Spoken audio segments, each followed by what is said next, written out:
遍湖湘大地，领略风土人情。Hello， 大家好，我是天福。今天我们带大家参观一座清同治年间修建的贞节牌坊。这座牌坊距今已经有接近150年的历史。我们今天就带大家走进这座牌坊，去了解它背后的故事。从这座牌坊的外观上来看，整个牌坊看上去比较大气。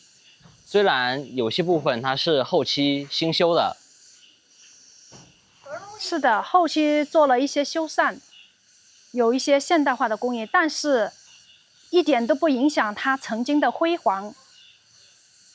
这座牌坊呢，它既表彰了一个女性的荣誉，同时对于这个女性来讲呢，也是一道枷锁，属于荣辱共存的一个象征吧。困住了那位女性的幸福。现在这座牌坊呢，它就是位于长沙浏阳延禧镇的一个乡村里面，给大家看一下周围的环境。哦，这里呢非常的安静。那么这座牌坊呢，静静的在这里矗立了有150多年了，非常难得。历经多少个风雨岁月的洗礼，还能够依然矗立在这里，真的是非常的不容易。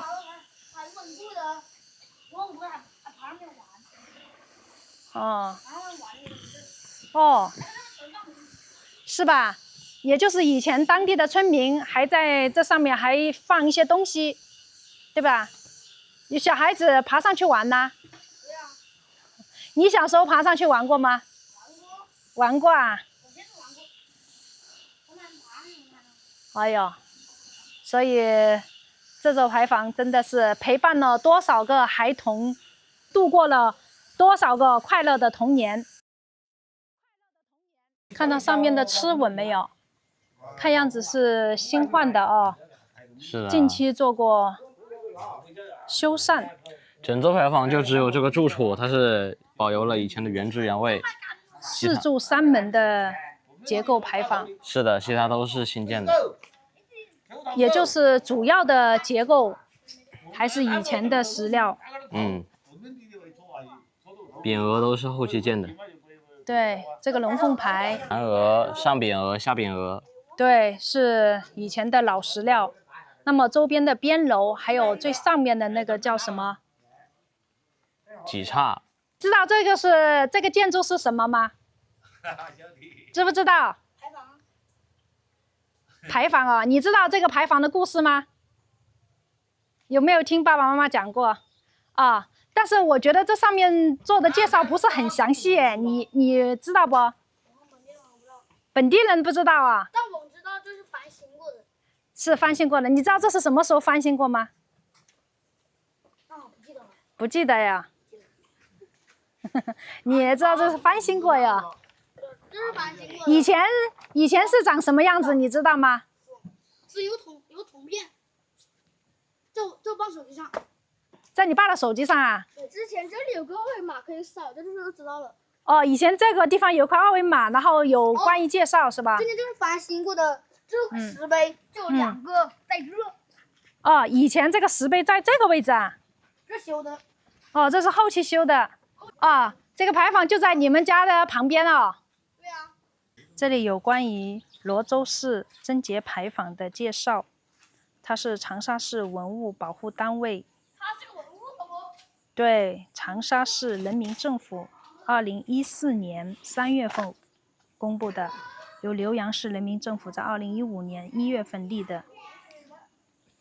罗州市贞节牌坊修建于清同治6年，也就是公元1867年，是一处晚清时期由罗氏家族建造为表彰女性恪守贞节的纪念性石构建筑。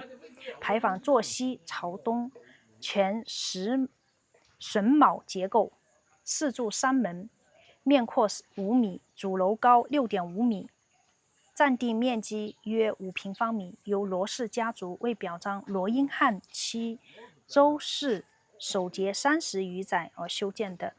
我们看看整体这座牌坊的结构还是非常的大气，对不对？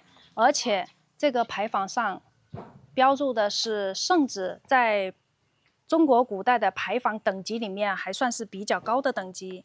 最高档次就是御制，然后第二是恩龙，第三是圣旨，第四是世剑，应该是这样子的吧？是的，它这个是什么神兽啊？认识吧，小朋友？这个是不是龙头啊？这个是什么？麒麟吗？双龙，狮子滚绣球啊？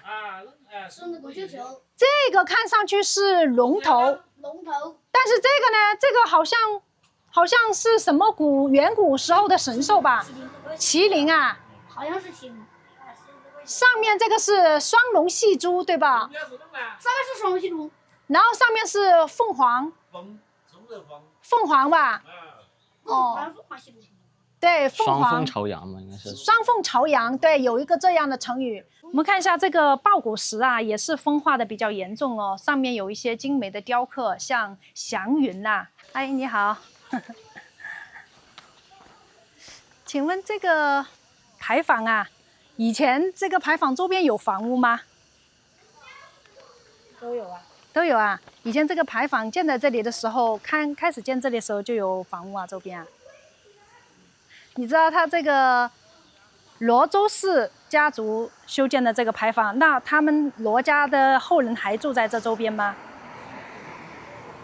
不知道啊，是他们罗氏的后人花钱修建的，还是政府修建的？还是政府修缮的？文物局，政府哦，文物局，文物局哦。100多年的啦。哎，你好，叔叔。请问这个罗州氏家族啊，他们这个罗氏后人还有没有人住在这附近呢？那想问的，姓罗的，姓罗的，我应该听不姓罗的。基本上姓罗的。那真正属于他们这个家族的后人有没有住在这附近呢？我就搞不清的。搞不清楚啊。我看到上面这些摆件呐、这些螭吻呐、这些建筑啊，都是后期更换过的了。它以前的雕刻全部都没有了吗？想买小太多，是我等你，哦你是当我狗。哦，或者说什么做其他的用途去了是吧？哎就是把这上面的石料把它挪走了，放到其他地方去修建路啊。修路去了。哦，难怪搞走了。这一家是祠堂吗？也是罗氏家族的祠堂。这对石狮子也是以前的。小时候听长辈讲过关于这个罗州氏的故事吗？有没有听过？没听过。没听过呀。族谱上会有关于他们这个罗氏家族的一些介绍。哎，他们的后人怎么样啊？他们的后人发展的怎么样啊？网上的资料显示，他是在10多岁的时候守的寡，然后他活了90多岁都没有改过家，哦，然后他一直将他的儿子培养，在朝廷做了官，然后之后嘞，皇帝就恩赐他说可以在这里立个贞节牌坊来表示那位母亲的伟大。哦，所以每一个真实牌坊它的背后啊，都是一个母亲，一个女性背后的辛酸的故事。这个牌坊啊，当地村民各有各的看法，有的村民认为它是一个非常好的象征，为了给大家树立一个好的典范，是一个吉祥物。但是还有的村民认为，这个牌坊啊，它是封建时代的糟粕，是一个封建思想所遗留下来的产物，认为这是一个不好的东西。当然了，各有各的看法，但是它这个牌坊能够遗留到现在都没有消失，说明它肯定还是有所价值的。如今这座贞节牌坊，它静静地坐落在乡镇当中，虽然它经历了无数个风雨的洗礼，失去了它以前的光泽，但是依旧影响不了它曾经为了表彰一位女性珍守节操遗留下来的珍贵的象征，成为了无数个女性的重要典范。好啦，今天就给大家分享到这里啦，感谢大家的收看，我们下期视频再见，拜拜。